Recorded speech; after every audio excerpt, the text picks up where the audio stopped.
No que consta problematizar as condições da criação do curso de História da USP a partir da memória acadêmica de ex-docentes e discentes, a gente tem o texto da professora Ariana Lima Costa, intitulado A Escola Uspiana de História, panorama das contribuições da história e da historiografia para um tema clássico, que ela vai analisar as obras que iniciaram a produção historiográfica do curso de História na Universidade de São Paulo, ela procurando entender também as memórias acadêmicas e as bases que vão contribuir, que vão constituir essa nomeação de escola uspiana, e vai problematizar as incorporações dos pressupostos da Escola dos Análises, em especial a de Fernando Brudel. A Escola Uspiana de História, ela vai ser um conjunto de memórias acadêmicas dos professores desse momento na história no Brasil, da USP, onde há nesse contexto fontes que vão colaborar para a cultura da memória acadêmica e que vão construir lugares da memória para a historiografia brasileira. Na segunda metade do século XX, boa parte dos historiadores brasileiros são formados pela USP, onde a universidade ela vai contribuir para a historiografia nacional brasileira, né? Como exemplo, temos o professor Sérgio Barque de Holanda, que vai se tornar o docente do curso de História da USP, onde ele vai construir uma coleção de estudos sobre o Brasil, que será intitulado História sobre a Civilização Brasileira. Nesse sentido, a escola uspiana ela se refere ao início de uma produção historiográfica universitária, onde há uma mudança da produção do saber acadêmico. A partir de 1930, a historiografia ela se apropria de referências teóricas da história, de uma metodologia científica que busca um rigor à documentação. Trata-se de um conjunto de obras dos professores de história da USP e alunos, dando início a uma historiografia profissional. Dentro dessas memórias do presente trabalho da Ariana, vai emerger uma distinção entre os professores franceses, como Fernando Brudel, com suas influências para a USP, e outros professores brasileiros, que ministravam as disciplinas de História do Brasil e de Etnografia Tupi-Guarani. Contudo, mesmo com a partida dos professores franceses, a maioria essa memória da presença francesa vai continuar, vai perdurar ainda por um longo tempo na Universidade de São Paulo. Os professores franceses, de acordo com a Sônia de Freitas, eles foram imprescindíveis para marcar uma atualização no curso de História na USP. E com a partida deles, dos franceses, vai haver um empobrecimento de conteúdo e rigor metodológico. Nesse sentido, ela vai estabelecer uma superioridade dos franceses entre os professores nativos, os considerando até mais qualificados. Segundo o professor Eduardo de Oliveira França, os professores brasileiros eles não estavam dispostos a rever suas metodologias e também demonstraram uma extrema indiferença à possibilidade de Brudel ministrar a cadeira de História do Brasil. Essas memórias e depoimentos vão contribuir para entender a polarização dos professores franceses versus professores brasileiros e também a baixa produtividade das cadeiras de História do Brasil e a forte influência dos análises na USP. Como uma criação das elites paulistas, a USP, a Universidade de São Paulo, ela vai ser criada com o objetivo de construir uma universidade com uma patente de acordo com o desenvolvimento de São Paulo, para transformar a cidade em uma vanguarda cultural e também de ensino superior no Brasil. O Alfredo Eli Júnior, ele também vai ser um ex-aluno da Universidade de São Paulo, onde ele se formou em Direito, porém ele dava aula de História, já que até 1934 os professores brasileiros que lecionavam a disciplina de História não tinham uma formação de História, então apenas os professores franceses tinham essa qualificação na disciplina. Em 1939, o Eli Júnior ele vai se tornar titular na cadeira de História da USP, publicando obras sobre a história de São Paulo e se tornando um membro também do IHGB. A chamada missão francesa, ela foi um acordo entre o governo francês e brasileiro em 1908, onde se destaca a criação do Instituto Franco-Brasileiro de Autocultura no Rio de Janeiro em 1923 e que tem um papel decisivo nas relações franco-brasileiras. Em São Paulo vai ser criado o Liceu também Franco-Brasileiro e o Instituto Técnico Franco-Paulista em 1925. Contudo, é importante ressaltar a importância da influência francesa na construção escolar e acadêmica no Brasil, onde, por exemplo, o ensino de história na formação acadêmica já existia desde o século XIX na França. Um dos principais articuladores da missão francesa será o também jornalista, Júlio Mesquita Filho. Ele será importantíssimo para a criação da Universidade de São Paulo e mostra a existência, nesse sentido, de uma amizade entre os empresários e políticos brasileiros e franceses, denunciando assim a razão dos professores franceses terem vindo para o Brasil. A passagem de Braudel pelo Brasil, segundo o texto da Ariana Costa, acontece entre 1935 e 1937 e a professora ela vai ordenar depoimentos de historiadores que foram alunos de Braudel e que reforçam a ideia de que a passagem de Braudel no Brasil teria sido decisiva para a sua formação e a elaboração do livro O Mundo Mediterrâneo na época de Felipe II. Braudel ele vai ser denominado o inaugurador da moderna pesquisa histórica no Brasil, porém a Ariana Costa ela vai problematizar essa influência de Braudel aqui no Brasil. Ela vai mostrar, por exemplo, que outras universidades também estavam sendo criadas, como a do Rio de Janeiro, a do Paraná, de Minas Gerais. Então, a Escola USPiana de História ela vai ser uma construção de uma memória acadêmica e a professora ela vai problematizar e tentar mostrar que não existe só a USP e não existe só Braudel, que o Brasil não foi tão importante assim para Braudel. Para demonstrar essa ideia, a professora ela usa o artigo do professor Paulo Martinez para descentralizar a figura de Braudel aqui no Brasil. A Marieta Moraes Ferreira vai ser outra professora que vai discorrer sobre o desenvolvimento de Braudel nos anos 30, que só em 47 ele vai ter a sua consagração. Antes ele ainda era meio desconhecido. O professor Antônio Celso Ferreira vai dizer também que os professores da USP construíram a memória acadêmica no intuito de se distinguir da história praticada no Instituto Histórico de São Paulo, estabelecendo uma linha de pré-historiografia para o Instituto e que a historiografia brasileira de fato só teria começado com a USP. Neste sentido, se torna evidente que a elite paulistana estava tentando demarcar o seu lugar social e o seu prestígio acadêmico também dos professores da Universidade de São Paulo. A Ariana Costa ela vai relativizar a estádia a análise ao mostrar a existência de outros grupos, por exemplo, na USP, como o materialismo histórico de Marx. Então, os análises eles não eram a única perspectiva teórica na universidade.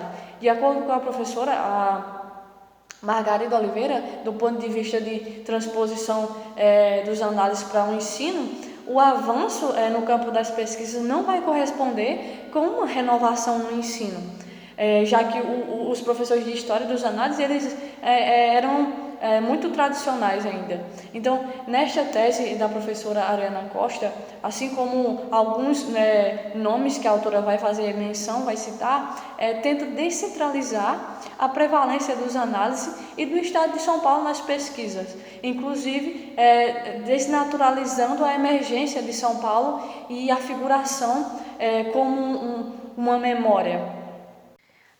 Apresentando a contribuição dos brasilianistas e destacando autores e obras produzidas por historiadores estrangeiros, a gente tem o texto Brasil com Z, da professora Heloísa Pontes, onde a autora vai afirmar que o interesse pelo Brasil já existia desde os diários de navegação, né, até as produções científicas dos historiadores estrangeiros sobre o Brasil, que vai iniciar a partir dos anos 30.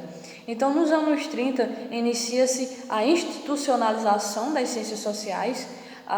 O texto ele se relaciona, por exemplo, com o texto da questão anterior, que é a Escola Uspiana de História, porque é nesse mesmo momento que as pesquisas acadêmicas começam a se institucionalizar, onde os intelectuais estrangeiros irão escrever sobre o Brasil e ter também um fácil acesso da nova documentação no Brasil, até mais que os próprios pesquisadores brasileiros.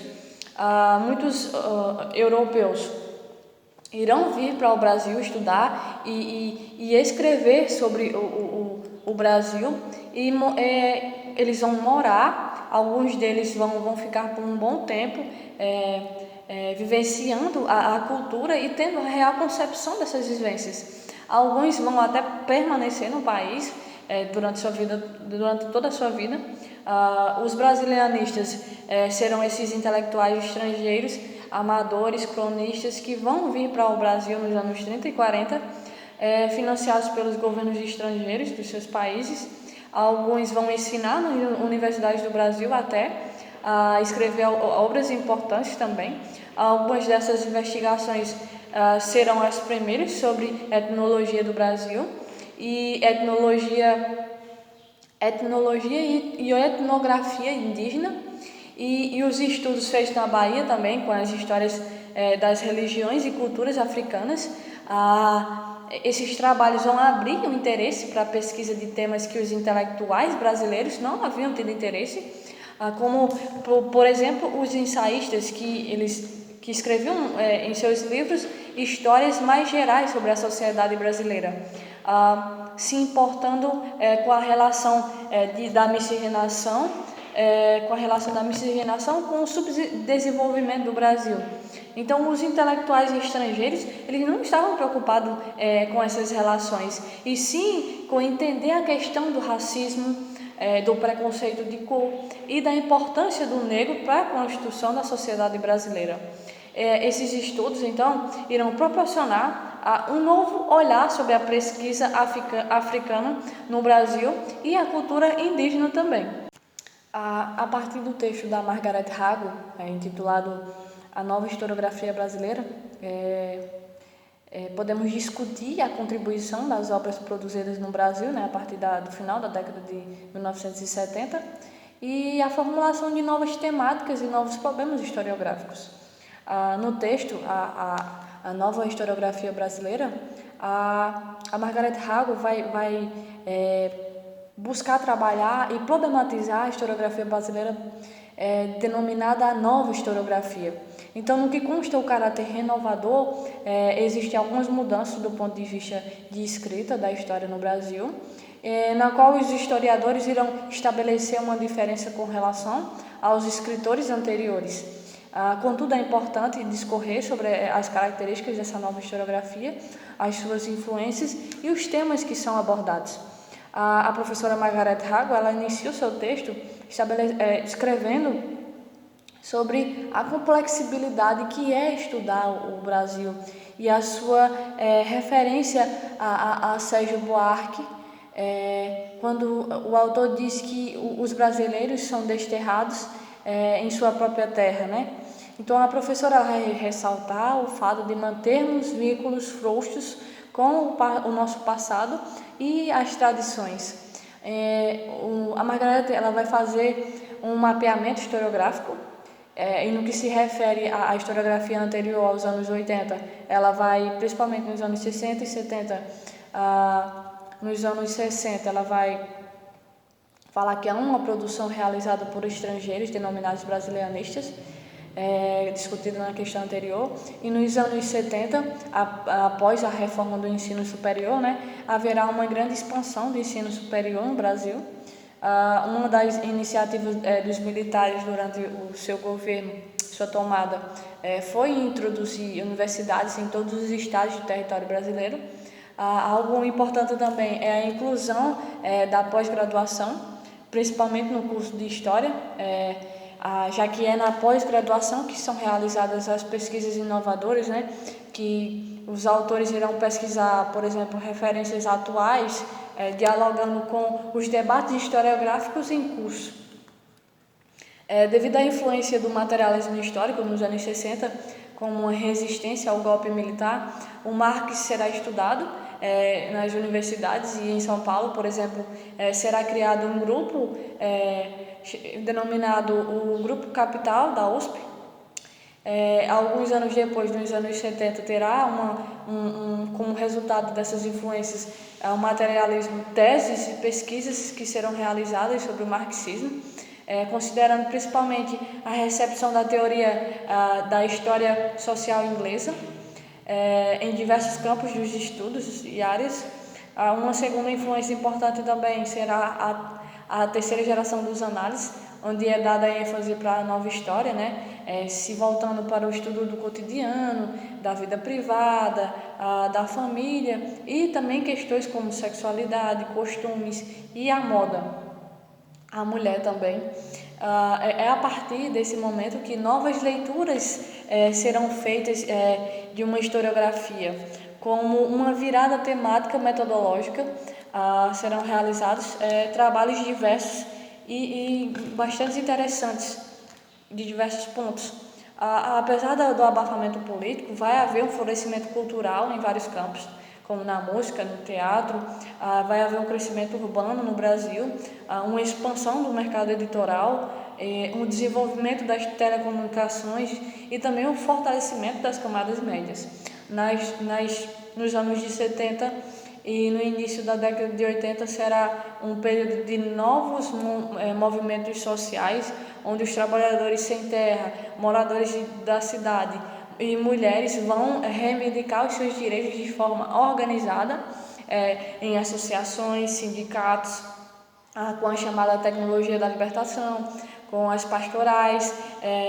Esses movimentos vão ser imprescindíveis para o movimento das direitas já também, e o processo de redemocratização do Brasil, e a Constituição Cidadã de 88.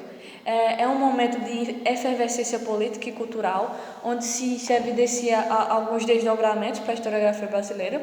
A história como um conhecimento situado no presente, onde os historiadores vão problematizar nas ruas, nos partidos e movimentos, o que vai proporcionar uma capacidade de análise sobre a história, sobre a sociedade bem forte, bem grande, e serão essas pessoas que vão fazer uma renovação da escrita histórica. Com a renovação marxista e a historiografia da Revolução, os estudos estarão voltados para entender a realidade brasileira e principalmente o cancelamento da Revolução com o golpe militar. Nessa perspectiva vão nascer estudos sobre o fracasso brasileiro, sobre a derrota das esquerdas, tentando entender quais os motivos, quais os pontos, em quais momentos erraram. Então, principalmente sobre a interpretação sobre o passado do Brasil, que seria o debate anterior, né, da questão anterior, do Caio Prado Júnior e seus colegas do Partido Comunista, sobre o Brasil colonial ser capitalista. Então, é nesse sentido que errar sobre o passado significaria errar estrategicamente no presente. Então, em um outro momento, a professora Margaret Haga ela vai falar sobre a influência também do Edward Thompson, onde o estudioso ele vai fazer uma crítica ao marxismo, que via a sociedade apenas por um aspecto econômico, onde Thompson ele quer entender a classe operária, como pensavam e como viviam esses operários. Thompson vai buscar no movimento camponês, os trabalhadores ingleses e europeus, saber de onde vem do campo, como era a vida desses camponeses, em seguida tentar entender como é a vida do trabalhador quando não está na fábrica trabalhando. Nesse sentido, entra também um ponto de vista antropológico, né, que faz enxergar as coisas através do ponto de vista do outro, a alteridade. Thompson vai mergulhar na forma de pensar desses trabalhadores para entender como se deu a formação desse operariado. Então, a professora Margaret Hago mostra com essas ideias a passagem de uma historiografia marxista que vai em busca da diferença de estudos preocupados com a renovação, de estudos preocupados com a classe trabalhadora, buscar entender a diferença, né? Então, nos anos 80, os historiadores irão estudar essa diferença no Brasil e vão tentar entender quem entra na história e por que das pessoas que não seguirem o padrão, que não estar no patriarcado, né? que não fazer parte do patriarcado e que não ser branco, não entrar para a história. O porquê disso, sabe? Contudo, os historiadores desse momento vão tentar entender o outro.